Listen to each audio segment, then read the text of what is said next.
Senhor Deus, Pai, te agradecemos, está na tua casa. Recebe nossa adoração, nosso louvor, as nossas súplicas a Ti, Pai. Pedimos que o Senhor possa nos abençoar com a Tua presença aqui nessa casa de oração. Que o Senhor possa abençoar as famílias que estão aqui presentes, com a Tua palavra, com a Tua presença.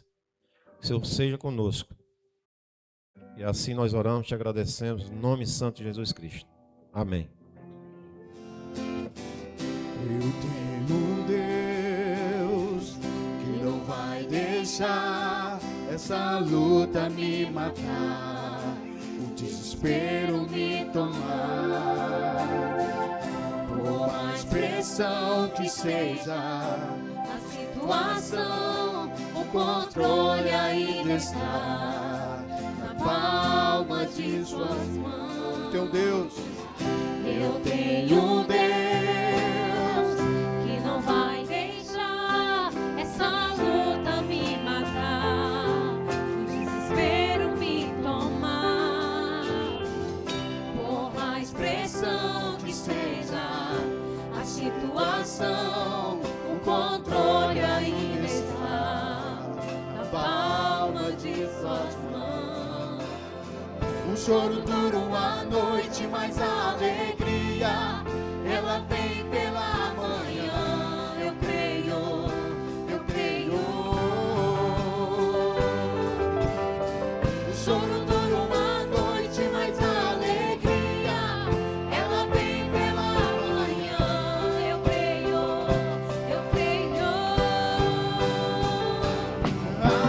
Ainda que a figueira não floresça, que não haja fruto na vide, e o fruto da oliveira fica, todavia me alegrarei, todavia me alegrarei, todavia me alegrarei. Diga ainda Que a figueira não floresça, que não haja fruto na vide, e o produto da oliveira minta, todavia me alegrarei, todavia me alegrarei, todavia me alegrarei.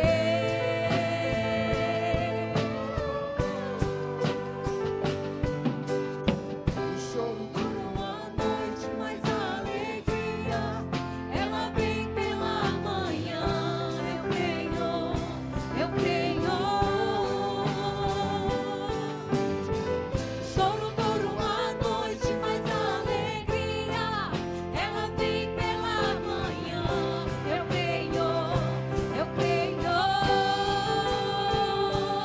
Ainda que a figueira não floresça, que não haja fruto na vide, e o produto da oliveira minta, todavia me alegrarei, todavia me alegrarei, todavia me alegrarei.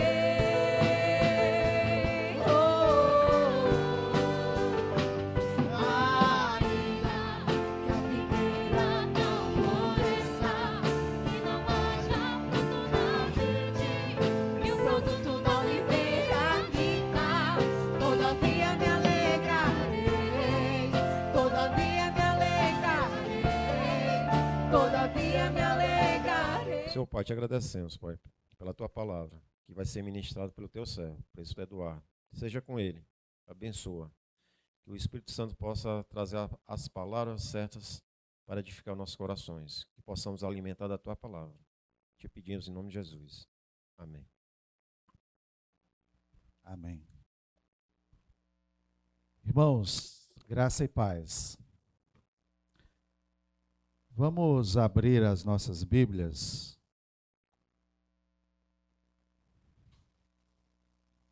no livro de Apocalipse, capítulo 2, versículos de 1 a 7.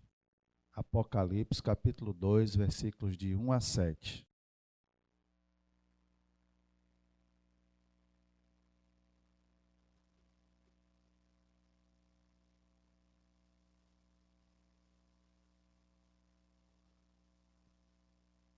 Apocalipse capítulo 2, versículos de 1 a 7. Ratificamos aqui também aquilo que o presbítero Ademar já falou, né? Agradecemos aqui, dando as boas-vindas a cada um aqui presente, a cada visitante, né? Temos aqui o pastor Ivan, esteve aqui domingo passado, está aqui conosco novamente, seja bem-vindo. A Vitória, Deus abençoe. A senhora que está ao seu lado, né, que é a sua mãe, não sei. A avó, Deus abençoe também. A irmã do César, Deus abençoe. Que Deus possa abençoar. A irmã daqui que eu, me perdoe, mas eu esqueci o nome dela. Que era aqui da igreja. Cília, Deus abençoe a sua presença, seja bem-vinda. Aí tem a irmã dela que está aqui ao seu lado, Deus abençoe também a sua presença. E acho que tem uma criança também, né? Deus possa abençoar, sejam bem-vindas, tá? À casa do Senhor. Hoje o pastor, toda a igreja sabe, fez uma cirurgia na última terça-feira e ele gostaria de estar aqui hoje, mas pela sua recuperação, no seu pós-cirúrgico, ele acabou pedindo para trazer aqui uma palavra hoje, tá? Então, que Deus possa abençoar. Então, como o presbítero Ademar falou aqui, ninguém é especial mais do que ninguém. Nem eu estava planejando estar aqui hoje, né? Mas se a gente está aqui é porque realmente Deus quis, tá? Se você está aqui é porque Deus quis, Deus trouxe você, não veio por acaso não, tá? A gente veio aqui porque realmente Deus quis que a gente viesse, tá? Para ouvir alguma palavra, para louvar, para comunhão. Não é porque é mais merecido, mais bonito, mais isso do que ninguém, não. É porque o Senhor quis, não foi nem um homem, nem uma mulher que nos colocou aqui, foi Deus. Então vamos ler Apocalipse 2, capítulo 2, versículos 1 a 7. Carta à igreja em Éfeso. Ao anjo da igreja em Éfeso escreve: estas coisas diz aquele que conserva na mão direita. Se quiser botar aqui, ó, alguém pode botar aqui a leitura, né? Estas coisas diz aquele que conserva na mão direita as 7 estrelas e que anda no meio dos 7 candeeiros de ouro. Conheço as tuas obras, tanto o teu labor como a tua perseverança, e que não pode suportar homens maus, e que puseste à prova os que a si mesmos se declaram apóstolos e não são, e os achaste mentirosos. Tens perseverança e suportaste provas por causa do teu nome, e não te deixaste esmorecer. Tenho, porém, contra ti que abandonaste o teu primeiro amor. Lembra-te, pois, de onde caíste. Arrepende-te e volta à prática das primeiras obras. E se não, venho a ti e moverei do teu lugar o teu candeeiro, caso não te arrependas. Tens, contudo, a teu favor que odeia as obras dos nicolaítas, as quais eu também odeio. Quem tem ouvidos, ouça o que o Espírito diz às igrejas. Ao vencedor, dar-lhe-ei que se alimente da árvore da vida que se encontra no paraíso de Deus. Amém, irmãos. Irmãos, esse texto de Apocalipse é um texto já bem conhecido, né? É como eu disse aqui, se eu estou aqui é porque realmente Deus quis que tivesse hoje aqui, eu e você. E o livro de Apocalipse foi escrito por João, o discípulo João, o apóstolo João, o discípulo amado. E ele foi preso, estava na ilha de Patmos, que era uma prisão, e estando ali, talvez na cabeça dos homens que ali prenderam João e impuseram-lhe aquela sentença de estar ele ali preso na ilha de Patmos, acharam que estava ali resolvido a situação com João. Ele não iria mais pregar o evangelho. Mas lá preso, exilado nessa ilha, ele tem essa visão, né? Ele tem essa essa visão de Deus, e ele escreve o livro de Apocalipse. E escreve para as 7 igrejas. A primeira igreja é a igreja de Éfeso, que é a igreja que nós vamos ler e estudar ela. Então, os homens que ali prenderam João tinham a intenção de prender, acabar com a ministração e a pregação do evangelho naquela época, mas, pelo contrário, ele estando lá escreve esse livro que até hoje, cerca de 2000 anos depois, nós ainda estamos lendo e estamos aprendendo sobre esse livro. Portanto, João estava lá, preso na ilha, mas estava onde Deus queria que ele estivesse. E ali ele escreve esse livro, e esse livro nos traz lições importantes e revelações importantes para nós ainda hoje. E aí, essa carta, ele escreve esse texto para a igreja em Éfeso. Éfeso era uma importante cidade daquela época.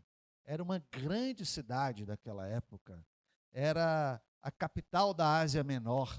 Era uma cidade grande, talvez tivesse 250, 300 mil pessoas.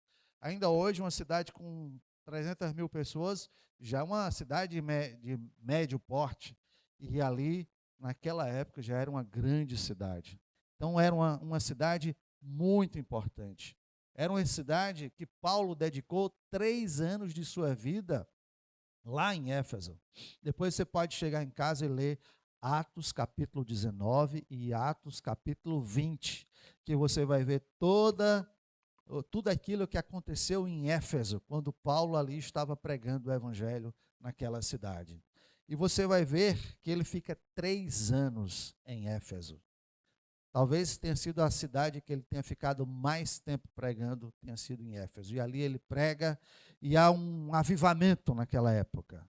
Se você pegar os capítulos 19 e 20 de Atos, você vai ver que Paulo pregava publicamente. Que Paulo pregava de casa em casa. Paulo era humilde o suficiente para também ministrar a palavra do Senhor de casa em casa. E ali ele fazia essa pregação. E a cidade ficou em alvoroço, a cidade se transformou, né? Foi um grande levante naquela cidade. E o que é que acontece naquela cidade é que ele começa a pregar, mas também começa a operar sinais, prodígios, curas. Lá em Atos 19 e 20, você vai ver que as pessoas traziam lenços e aventais de pessoas que estavam enfermas e eram ali curadas. Pessoas que estavam com espíritos malignos, com demônios, e só em trazer para Paulo eram ali dispersos os inimigos. Esses demônios eram expulsos, só mesmo trazendo objetos dessas pessoas. O sucesso foi tanto que 7 filhos de um sumo sacerdote quis fazer o mesmo e não conseguiu. Porque o demônio disse, não, eu conheço a Jesus, sei quem é Paulo, mas vocês, não sei quem é. E não tiveram sucesso. Mas houve um grande avivamento na cidade de Éfeso. Diz lá também em Atos que foram queimados livros, muitos livros de ocultismo, de livros de feitiçaria, foram queimadas voluntariamente. As pessoas levaram os livros de feitiçaria, de ocultismo, e queimaram em praça pública, publicamente e voluntariamente. E diz que, na Bíblia, diz que queimaram livros equivalentes a 50 mil denários, né? Não sei exatamente trazendo para os dias de hoje, mas era muito dinheiro. Então foram queimados. Você vê que houve um grande impacto da administração do evangelho na cidade de Éfeso. E Paulo estava ali pregando. Mas a cidade de Éfeso era grande, mas também era uma cidade muito idólatra. Lá onde tinha o templo da deusa Diana. Era uma das 7 maravilhas do mundo antigo. Era o templo da deusa Diana, e era lá em Éfeso. Então lá tinha um templo da deusa Diana. É também em Éfeso que se levantam os ourives, né? Capitaneados, liderados por Demétrio. Ele diz, olha, Nós estamos perdendo dinheiro. Porque nós fazemos aqui os santinhos da deusa Diana, os templos para vender, e esse cara está vindo aqui pregar, e as pessoas estão se convertendo e estão dizendo que não precisa mais adorar a deusa Diana. Não, peraí, nosso comércio está parando, nosso comércio está diminuindo, nós temos que acabar com isso. E aí há um levante de Demétrio, liderados por Demétrio, pelos ourives, e faz um ribuliço naquela cidade, faz um grande levante, há uma confusão grande, uma perseguição por conta dos lucros dos ourives que estavam diminuindo. Tal era o impacto da pregação do evangelho. E aí, no meio dessa confusão, Paulo vai para outra cidade e a igreja permanece ali. Esta igreja, isso tudo foi por volta dos anos 50. Se estima que Paulo esteve lá 52 a 56, 53 a 56, mais ou menos nesse período. E esta é a igreja de Éfeso, uma igreja grande, uma igreja, uma cidade grande, mas uma cidade também idólatra. A partir de Éfeso, o impacto foi tanto da ministração do evangelho, que a partir de Éfeso, outras igrejas foram formadas a partir de Éfeso. Paulo, escrevendo algumas igrejas, algumas cartas aqui, ele nem chegou a ir naquela igreja, mas a partir daquela cidade, ela se irradia para ir o evangelho para aquela região da Ásia, onde hoje é a Turquia. Então ali ele prega e há uma ministração. E se trazendo aqui, fazendo um paralelo de Éfeso aqui com a igreja que nós estamos inseridas no nosso contexto, também estamos inseridos no contexto de idolatria, a começar pelo bairro, né? O nome do bairro em que estamos, né, faz referência a uma idolatria. A poucos metros daqui tem uma grande estátua erigida, né? A poucos metros, não é distante, a poucos metros tem uma estátua erigida. Tem um comércio ao redor da estátua, vendendo os santinhos, vendendo artefatos oriundos desta santa. Então, a nossa situação não é muito diferente da situação de Éfeso, no contexto da idolatria em que eles estavam inseridos e que nós também estamos inseridos. Fazendo essa explanação sobre a cidade de Éfeso, do contexto em que eles estavam, do contexto em que nós estamos, e eu estou falando do nosso bairro, mas a nossa nação é uma nação idólatra, né? O nosso país, o nosso estado, a nossa cidade, o nosso bairro. Então, esse é o contexto em que nós estamos. Não é um contexto diferente daquela cidade em que Paulo pregou, naquela cidade de Éfeso. E olha o que ele diz no versículo 1. Ao anjo da igreja em Éfeso escreve: estas coisas diz aquele que conserva na mão direita as 7 estrelas e que anda no meio deste 7 candeeiros de ouro. Se você pegue sua Bíblia, se ainda está aberta aí, passe uma página para trás, para entender o que são as 7 estrelas e os 7 candeeiros. No capítulo 1, versículo 20, o último versículo do capítulo 1, ele vai explicar o que são as estrelas e o que são os candeeiros. Diz assim, ó: quanto ao mistério das 7 estrelas, versículo 20, capítulo 1 de Apocalipse. Quanto ao mistério das 7 estrelas que vistes na mão direita e os 7 candeeiros de ouro, as 7 estrelas são os anjos das 7 igrejas e os 7 candeeiros são as 7 igrejas. Portanto, as estrelas estão na mão de Deus, estão na mão do Senhor. E os candeeiros são as 7 igrejas. Então, quando ele fala em candeeiro, ele fala na igreja. Quando ele fala aqui na estrela, ele fala nos anjos. Então, ele diz ao anjo da igreja em Éfeso, essas coisas diz que ele conserva a mão direita as 7 estrelas, ou seja, aos anjos que estão na mão do Senhor e que anda no meio de quem? Dos 7 candeeiros de ouro, ou seja, que anda no meio das igrejas do Senhor. Então, quando falar em candeeiro aí, é igreja. Quando falar na estrela, é anjo. Só para que você fique ciente, né? E nos próximos versículos, e quando ele fala isso, você já sabe, candeeiro é a igreja do Senhor. Aqui, a estrela são o anjo do Senhor. E aí no versículo 2, ele diz assim, ó, conheço as tuas obras, tanto o teu labor, como a tua perseverança, e que não pode suportar homens maus, e que puseste à prova, que a si mesmo se declaram apóstolos, e não são, e os achastes mentirosos. Olha, o que é que Paulo diz? Conheço as tuas obras, e que tens perseverança. E João escreve esse livro por volta do ano 95, mais ou menos, em meados dos anos 90, depois de Cristo. Ou seja, 40 anos, cerca de 40 anos, após o início dessa igreja, após Paulo estar lá, depois daquele avivamento, depois aquela cidade queimar livros de feitiçaria publicamente, 40 anos, João agora tem essa revelação do Santo Espírito de Deus e escreve essas palavras para Éfeso, tanto elogios quanto também as críticas que eram para a cidade de Éfeso. E esse versículo 2, ele começa elogiando, ele começa dizendo as coisas boas da igreja de Éfeso.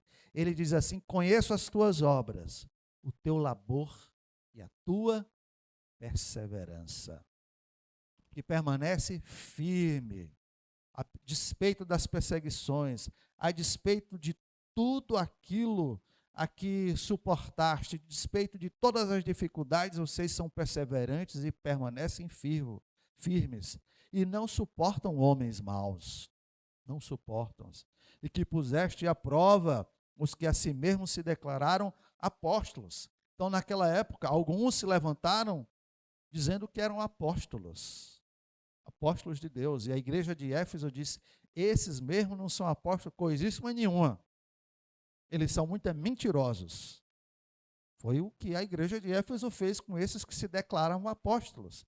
Por isso é que João escreveu, e esse texto ainda é atual para os dias de hoje. Hoje em dia, não tem gente por aí dizendo que é apóstolo, né? Tem gente dizendo, e alguns até tentam teologicamente, né, dizer que são apóstolos e tal. Outros também são muito picaretas, né? Picaretagem tal, para dizer que é apóstolo, coisa para dizer que é maior do que o outro. Tu é pastor, eu sou bispo, eu sou apóstolo, daqui a um pouco parece que já tem patriarca também, tal, e aí vai, né? É tipo um para ser maior do que o outro, a hierarquia, né? Então, apareceu isso lá em Éfeso também. E aí eles disseram: não, você não é apóstolo coisa nenhuma, você é um mentiroso, isso sim. Então, eles sofreram perseguição, mas permaneceram firmes. Eles suportaram muitas coisas, mas não se deixaram esmorecer. Não se deixaram esmorecer. Havia ainda naquela igreja uma boa doutrina. Havia ainda naquela igreja uma boa ortodoxia. Havia ainda uma boa teologia. Eles haviam. Aqueles que se levantaram contrário à palavra foram ali fustigados e deixados de lado. E aí, fazendo mais uma vez um paralelo com a nossa igreja, às vezes a gente vê assim: rapaz, aqui é muito tranquilo, não tem perseguição. Mas se a gente vê, você sabia que essa igreja já foi invadida? Um vizinho aqui invadiu uma vez a igreja aqui, né? A irmã Maria Luísa está balançando a cabeça, afirmando positivamente, porque alguém achou que o som estava alto e invadiu a igreja. Não, que não podia e tal, e confusão. Confusão grande. Invadiu a igreja na hora acho que era até um trabalho da SAF. E na hora do trabalho, a pessoa invadiu e fez uma confusão grande, né? Porque o som estava alto e tal, e aquela confusão. Então, as perseguições se levantam, né? Se levantam. Então, foi invadida. Outro invadiu, outro chegou aqui e ameaçou a igreja aqui. Disse que ia metralhar a igreja. E o pior É que eu tenho certeza que ele tinha uns meios para fazer isso. Quando eu digo ele tinha arma para fazer isso. Porque ele era um militar na época, eu tenho certeza que ele tinha arma em casa. E ele disse que ia metralhar a igreja. Ele ameaçou, disse que invadia aqui e ia metralhar todo mundo. Ameaçou com cães. Rapaz, eu vou botar os cachorros todos em cima de vocês. E ele tinha uns cachorros dessa altura. Né? Então, essas são histórias das perseguições. E aí eu digo assim, e a cenáculo continuou firme. Não deixou de ter nem um dia culto, porque o cara invadiu, porque ameaçou. Permaneceu firme. Permaneceu firme. A igreja foi roubada. Você sabe quantas vezes essa igreja foi roubada? Até vez de levar todos os sons aqui. Já pensou? Chegar aqui e não ter nada. Levaram todos os sons. Foi furtada, foi roubada, foi dinheiro, foi som, foi tudo. Mas a igreja permaneceu firme. Permaneceu firme. Não, assim, fazendo mais uma vez o paralelo aqui, essas coisas que aconteceram. E ele disse, olha, nós não suportamos os homens maus. Tinha um rapaz aqui na igreja, que era da igreja, e ele, pastor pregando aqui, ele se levantou, eis que te digo, meu irmão, uma visão aqui, e o pastor, opa, peraí, não é assim não, e já acaba com isso. Ele queria se levantar na hora do culto, e tal, uma visão, uma profecia para a igreja, tal, e aí, não, acaba com isso, acaba. Outro dia, o presbítero Ademar estava, não sei onde aí, se encontrou com esse dito rapaz, começou a conversar, sabe onde é que esse cara está agora? Chuta aí. Diz que está na igreja de Satanás. É. Agora imagina se um cidadão desse, realmente essa profecia era de Deus. Que Deus falava no ouvido dele, a ponto dele chegar aqui, se levantar e está dando profecia para um e para outro. É que a gente cortou. O pastor cortou na época e todo mundo concordou e acaba com isso. Imagina que alguém que se diz que está ouvindo a voz do Senhor, a ponto, uma voz audível, e aí ele saiu naturalmente da igreja, e agora está na igreja de Satanás. Imagina, se essa voz era mesmo de Deus. É claro que não era. É claro que não era. E aí eu digo, olha, e a igreja se permaneceu firme. A igreja permaneceu firme. A igreja não aceitou esse tipo de coisa, e permaneceu firme. Vem o versículo 3, tens perseverança, suportastes provas por causa do meu nome, e não te deixaste esmorecer. A despeito de toda a dificuldade que havia em Éfeso, ou aqui na cenáculo, não deixou esmorecer. Não deixou esmorecer. E aí vem o versículo 4.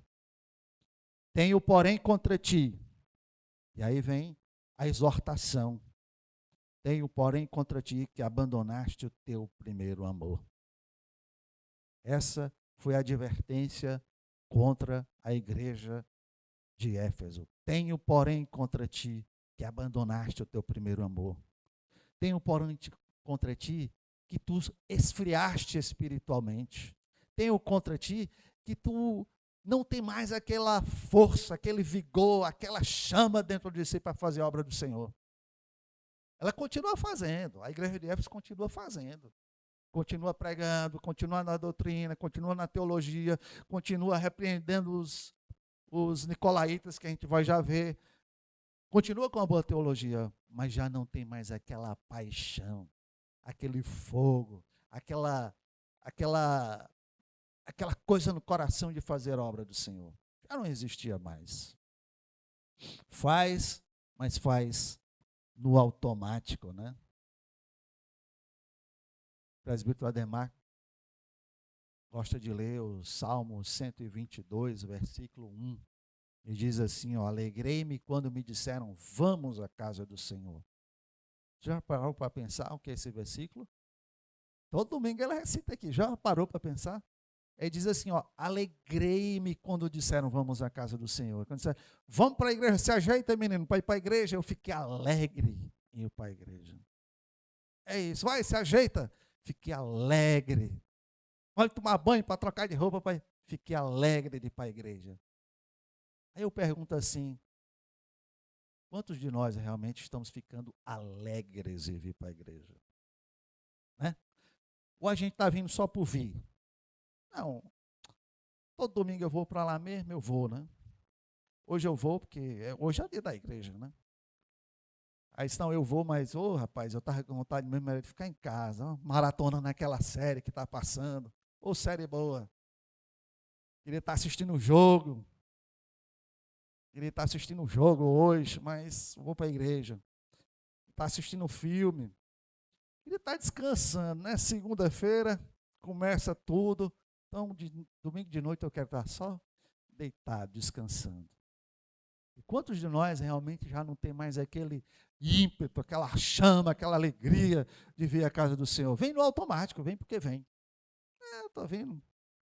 Tinha um rapaz lá na minha cidade, ele já faleceu e ele era muito engraçado. E aí ele dizia assim: não, eu já fui para a lei dos crentes. Quando eu morava em São Paulo, eu não tinha que fazer de noite, eu ia para a lei dos crentes. Isso aí que é uma conversão, né? Eu tinha que fazer de noite, eu fui para a lei dos crentes. Aí muitas das vezes a gente faz igual esse rapaz lá. Ele dizia na brincadeira, talvez ele fosse mesmo para a igreja, mas ele dizia na brincadeira, mas sabe de uma coisa? Sabe que muita gente faz assim? Eu não tinha que fazer de noite, eu ia para a lei dos crentes. Morava em São Paulo, não conhecia ninguém, de noite eu ia para a lei dos crentes. Então, é isso que acontece, irmãos. Aí ele diz, você já não tem o primeiro amor. Você já não tem mais o primeiro amor. E essa é a exortação contra a igreja de Éfeso. Talvez seja a exortação contra a igreja de Cenáculo. Exortação contra a igreja presbiteriana de Cenáculo. Exortação contra a igreja do Brasil. Exortação contra a igreja presbiteriana do Brasil. A igreja, a nossa. Exortação contra Eduardo. Contra a nossa vida. Nós individualmente. Porque a igreja, quem é a igreja? É a gente individual. Não existe igreja, né? Se eu estou assim, a igreja está assim. Se eu estou assado, a igreja está. Então, a igreja é o conjunto das pessoas. Não tem essa de, a igreja é assim, mas fulano. Não, a igreja somos nós. A igreja somos nós. Aí eles tenho, porém, contra ti que abandonaste o teu primeiro amor. Olha o versículo 5.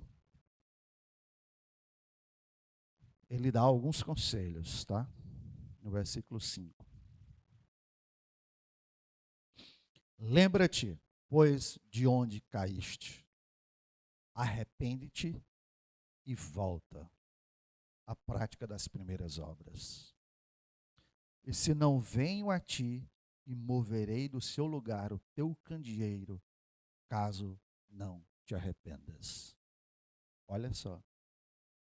Lembra-te de onde caíste. Essa mensagem para todos nós. E aqui é para você como pessoa, porque só quem sabe é você. Lembra-te de onde caíste. Às vezes você lembra aí, todo dia você lia a palavra, acordava e ia ler a Bíblia, e orar, fazer uma devocional. E às vezes acordava às 5 da manhã para poder fazer isso.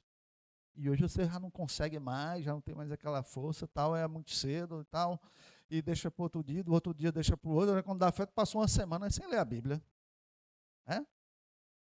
Aí ele diz assim, lembra-te. Quando foi que tu caíste? Quando é que tu orava todo dia? Orava ao acordar, orava ao dormir, orava nas refeições, ficava em sintonia todo o tempo com o Senhor. Agora tu meio que vai andando no automático. Quando é que aconteceu isso na tua vida? Que tu todo tempo orando e agora não ora mais? Que tu lia a palavra todo dia bem cedo e agora não lê mais a palavra. Tu lia um capítulo todo dia, 2 capítulos, 3 por dia, não sei. E agora é 1 por semana, 2 por semana, 1 por mês, né? Ou de jeito nenhum. Ou de jeito nenhum. Então ele disse, lembra-te. Lembra aí. Vai na tua memória, faz um raio-x aí, passa um filme aí no cinema da tua vida e lembra assim, vixe, rapaz, realmente até o ano tal eu era mais dedicado. E aí eu passei a não me dedicar mais para isso. Né? O que foi que aconteceu? Foi o trabalho, foi em casa, foi na família, foi você, foi uma decepção. O que foi que aconteceu? Aí ele disse assim, lembra-te. É o primeiro conselho que ele diz, lembra-te. Aí ele diz outro conselho, arrepende-te, ó. Lembra-te, depois arrepende-te. Agora, já que tu se lembrou, sabe, lá foi buscar na tua memória, buscou realmente, rapaz, foi a partir daqui que o negócio começou a desandar. Agora, tu faz, sabe o quê? Arrepende-te. Se arrepende. E sabe o que é que ele diz mais? E volta. E volta. E volta. Está aí. E volta à prática das primeiras obras. E volta. Porque tu se lembrou, tu se arrependeu, mas não voltou, não fez nada. Aí eu fui lá, passei o filme na minha mente, vi onde é que caiu, me arrependi, mas voltou? Não, não fez nada. Foi um arrependimento meia boca, né? Esse arrependimento. Porque arrependimento, você se arrependeu e volta, né? Tem uma ação. Aí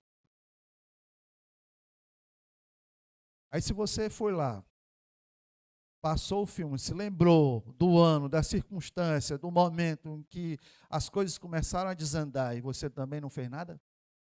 Não mudou, não se arrependeu, não fez nada. Você não fez nada na sua vida. Então a palavra do Senhor, ela exige de nós uma ação. Aí ele diz assim, ó, lembra, arrepende e volta, e volta, e volta, porque se você não voltar, não fez nada.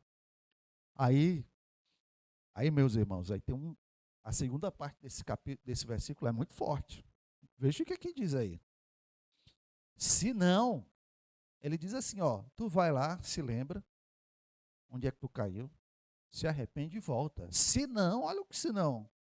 Venho a ti e moverei do teu lugar o teu candeeiro, caso não se arrependas. Nós vimos lá no versículo 1, que é o candeeiro, o versículo 20 do capítulo 1, que é o candeeiro, é a igreja. Ele sabe o que ele está dizendo aí? Venho a ti, senão eu moverei do lugar o candeeiro, caso não se arrependa. Sabe o que ele está dizendo? Ó, igreja cenáculo, se tu não se arrepender, eu vou remover o candeeiro deste lugar. Vou remover a igreja presbiteriana cenáculo do bairro de Fátima. Aliás, já teve gente que sugeriu isso, viu? Essa igreja não tem jeito não, pode fechar as portas. Mas aí, ele está dizendo aqui, se tu não fizer isso, removerei o candeeiro deste lugar. Ou seja, eu vou tirar a igreja. Você sabe o que aconteceu com Éfeso? O candeeiro foi removido. A igreja de Éfeso não existe mais. A igreja de Éfeso não existe mais. Sabe o que acontece? Éfeso hoje é na Turquia, né? Hoje é na Turquia, aquelas cidades onde Paulo pregou, na Turquia, todas aquelas cidades hoje são islâmicas.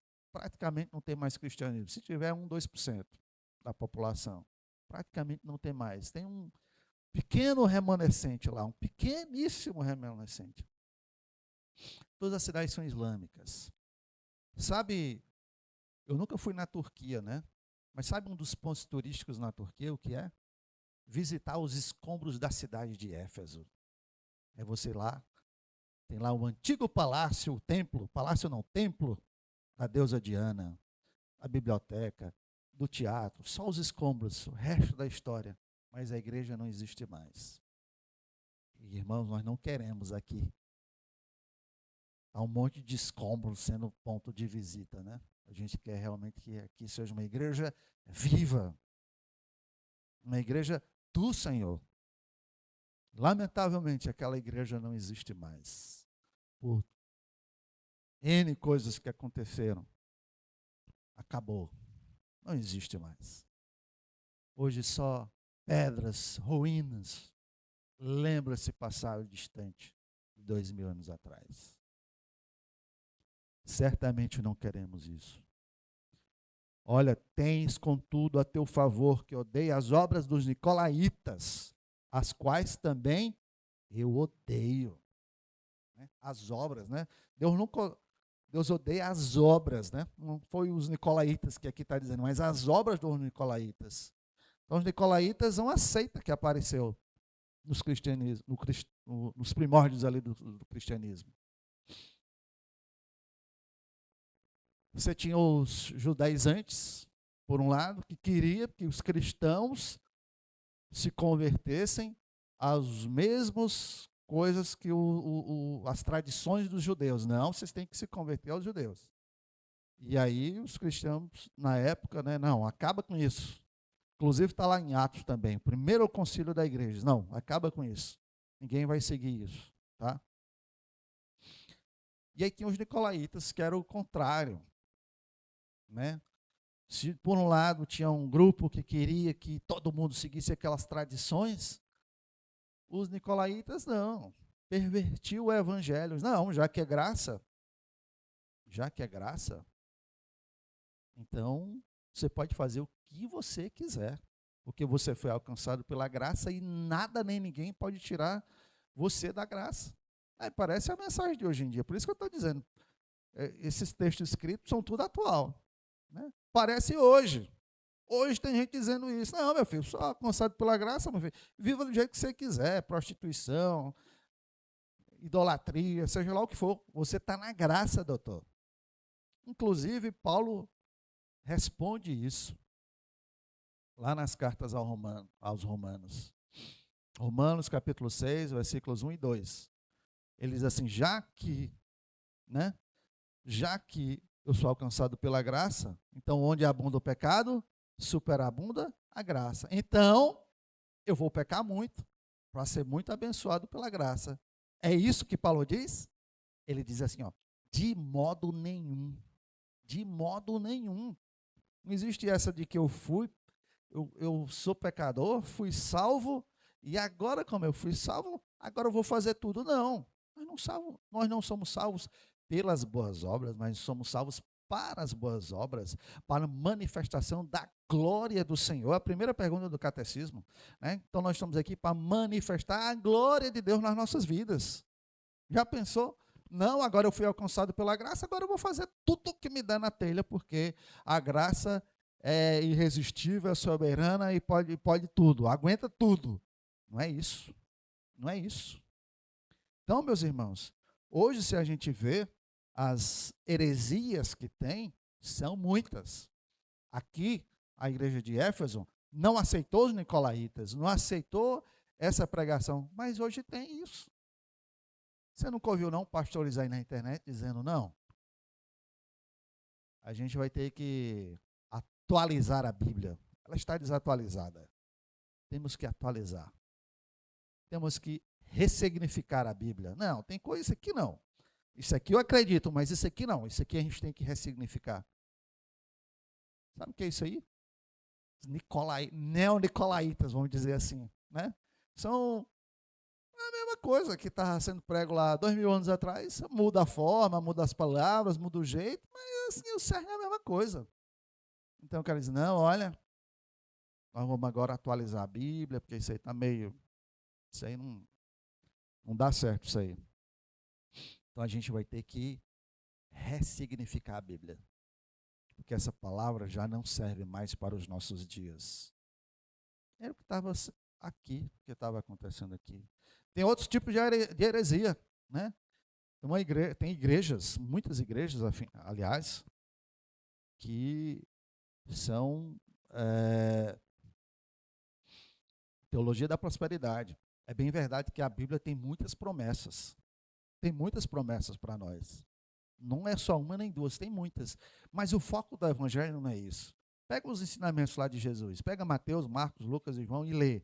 Lê os 4 capítulos que Jesus falou. Vai ver que a tônica de Jesus era prosperidade. Vai ver que não era. A despeito de todas as promessas, mas o foco não era esse.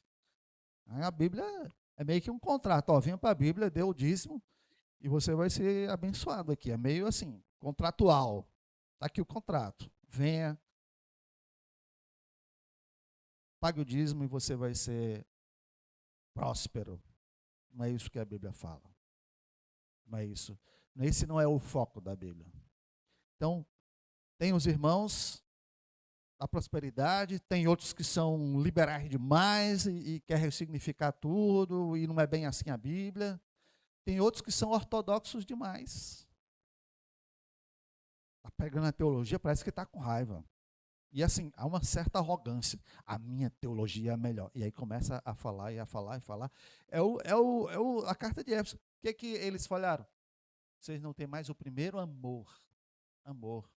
Eles tinham teologia, mas não tinham amor. Então, às vezes você vê na internet tem de tudo, né? O cara falando e tal, e aquela arrogância.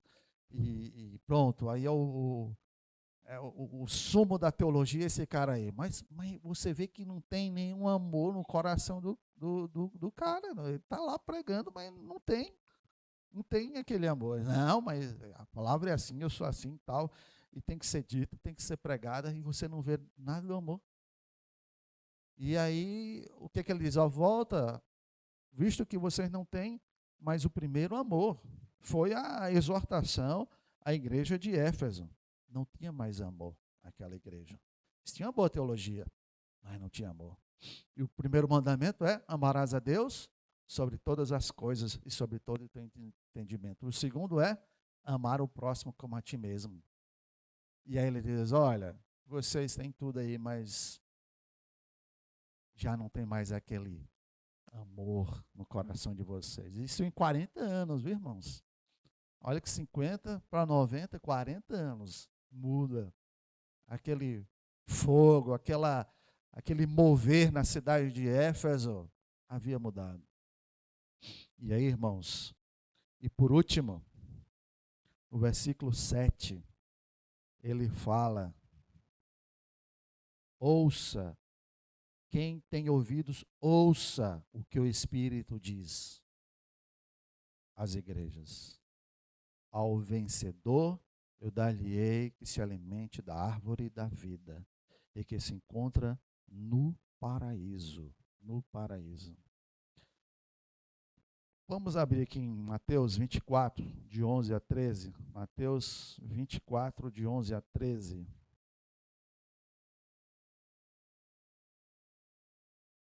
Mateus 24, de 11 a 13. Isso é Jesus falando dos finais dos tempos. Ele diz assim, ó: levantar-se-ão muitos falsos profetas, enganarão a muitos. Nós falamos aqui, teologia da prosperidade, do liberalismo, também da ortodoxia exagerada, sem amor, enganando a muitos. Veja o que diz lá Jó. Lê o livro de Jó. Abre o que Jó está dizendo. Os amigos de Jó estão dizendo. Pode abrir e pregar. Pode abrir. É assim, ó: Deus é maravilhoso, Deus é santo, Deus é justo, Deus é aquilo, tu é pecador, dizendo para Jó. Tem alguma coisa de errado ali? Não. Mas o que Jó fala lá em 42, capítulo 42? Diz assim, ó: não gostei do que vocês falaram, né? Não gostei do que vocês falaram, não. Não fiquei satisfeito aí com essa fala de vocês. Vocês não disseram olha o que ele diz: vocês não disseram de mim o que era reto. Isso é Deus dizendo para aquelas pessoas. Pode abrir o texto nas falas do amigo de Jó. 90% dá para abrir e fazer uma pregação. Porque, aí sabe o que Deus diz para os amigos de Jó que estavam dizendo palavras todas bonitas? Vocês não disseram o que era reto sobre mim. Olha aí. Por quê? Talvez foi dito para espizinhar a vida do Jó, porque não tinha amor. Porque não tinha amor, era uma boa teologia sem amor. Eles usaram uma palavra verdadeira para maltratar o irmão. Disse: ó, Jó, tu tá assim porque tu é pecador. Jó é pecador? Claro que é, Jó. Claro que era. Mas eles usaram aquela palavra só para, ó, tu tá desse jeito aí, tua situação, porque tu é pecador. Né? Pecador. E aí ele diz no versículo 12: e por se multiplicar a iniquidade, o amor se esfriará de quase todos. É Jesus falando. Olha o que é o pecado lá de Éfeso. Não tinha mais amor. E aqui ele diz: o amor se esfriará por quase todo. E aquele, porém, que perseverar até o fim, será salvo. Perseverar até o fim. Na caminhada cristã, quantos de nós, pensa aí na tua mente, deixaram o evangelho, se desviaram? Pessoas que eram de dentro da igreja, fervorosas, pregando e tal, e de um momento para o outro, deixaram a igreja. E você olha, fulano, Beltrano, sim, Beltrano. Deixaram, a caminhada é dura, é difícil, é longa. E aí deixaram, mas ele diz, aquele que perseverar até o fim será salvo. Lá em Mateus. Acabamos de ler. E ele diz, aquele que perseverar até o fim, ao vencedor dar-lhe-ei o quê? Que se alimente da árvore da vida. Que se alimente da árvore da vida. Deus faz o jardim, bota Adão e Eva e diz, olha, vocês podem comer de tudo, ali, menos daquela árvore lá. Aí eram os únicos seres humanos que tinham a disposição de pecar ou de não pecar, porque a gente já nasce um pecado, a gente não tem como não pecar, todos nós somos pecadores. Aí o que eles optaram por fazer? Por pecar ou não pecar? Pecar, foram lá e comeram da árvore que não deveriam ter comido. Eles tinham a opção de não comer, a gente não tem mais nem essa opção. Se fosse nós, aí, rapaz, aquele Adão, se fosse eu, se fosse você fazia a mesma coisa. Talvez até pior, né? Mas fazia a mesma coisa. Aí ele diz assim, agora o que João, escrevendo aqui a Éfeso, diz, olha, ao vencedor eu dar-lhe-ei que se alimente da árvore da vida. Árvore da vida, que se encontra no paraíso de Deus. Essa perspectiva jamais podemos esquecer. Jamais. Jamais. Porque Paulo diz assim, olha, se a gente não acreditasse aqui na ressurreição, vã seria a nossa fé. Essa é a nossa fé, de que teremos acesso a essa árvore da vida e dali seremos alimentadas. Então, meus irmãos, recapitulando essa explanação e tudo aquilo que foi dito, que possamos prosseguir firmes no Evangelho, na boa doutrina, na boa teologia e com amor. E devemos permanecer firmes no Evangelho e com amor, com ânimo, com alegria. O Salmo 122, versículo 1. Temos que prosseguir com amor. E ao olharmos e chegarmos em casa, que a gente possa fazer o que o João recomenda que façamos na nossa vida. Lembra-te de onde caíste. Avalia a tua vida. Vê onde foi que tu caiu. Arrepende. Não adianta se lembrar sem se arrepender. Arrepende. E por último, e mais importante, volta às práticas do primeiro amor. Que possamos estar andando nessa caminhada longa, difícil, na boa doutrina, na boa teologia e com amor. E que possamos voltar na nossa mente, se lembrar de onde caímos, de onde deixamos de ser aquela pessoa tão fervorosa, se arrepender e voltar. Que Deus possa abençoar a nossa vida, Pai. Pai, em nome de Jesus, abençoa o teu povo, Pai. Abençoa cada um aqui presente, Pai. Em nome de Jesus. Faz com que possamos frutificar essa palavra na nossa mente.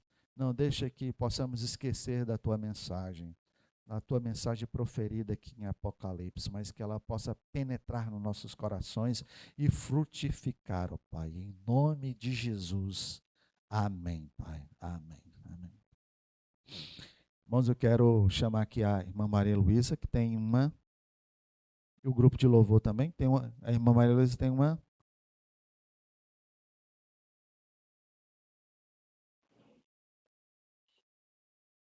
poesia, né? Presbítero Ademar, grupo de louvor.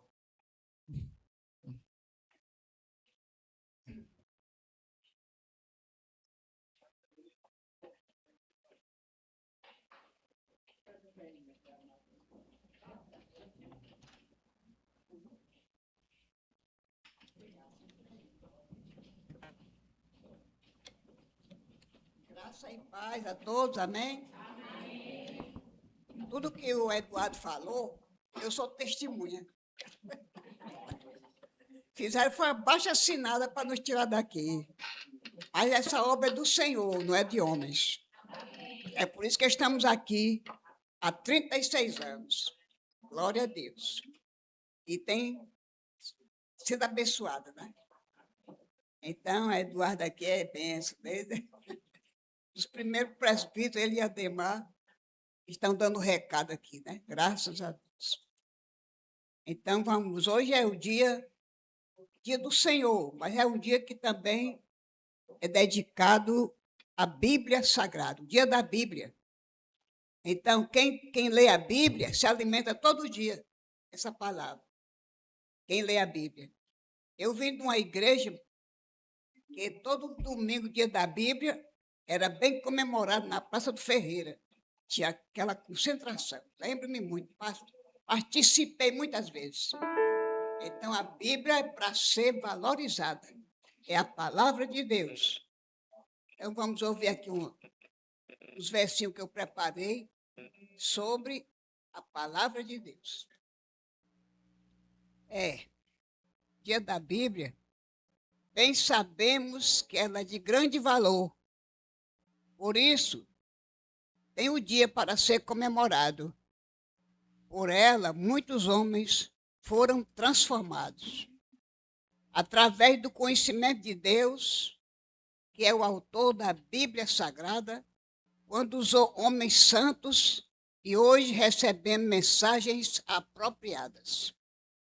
E de Gênesis e Apocalipse, tudo foi escrito de conformidade com o propósito de Deus para toda a humanidade, para nos instruir como nação santa e termos acesso a Deus por meio de Jesus, conscientes que temos ganho a vida eterna e uma vida abundante em plena luz.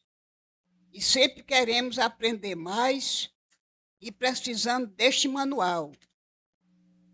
Ler a Bíblia diariamente, principalmente na escola dominical. Então, a Bíblia é um livro, né? Que aqui diz, B-I-B-L-A, é o livro de meu Deus. Eu guardo no meu coração a B-I-B-L-A. Amém? Então, guarde no coração a palavra de Deus, para não pecar contra o Senhor. Convidar o pastor Ivan para fazer. Amém. Vamos ficar de pé, receber a benção do Senhor. Erga as mãos. Que a graça do nosso Senhor e Salvador Jesus Cristo, o amor do Pai e as santas consolações do Espírito Santo de Deus repousem sobre o seu povo, hoje e para sempre. Amém. Amém. Amém.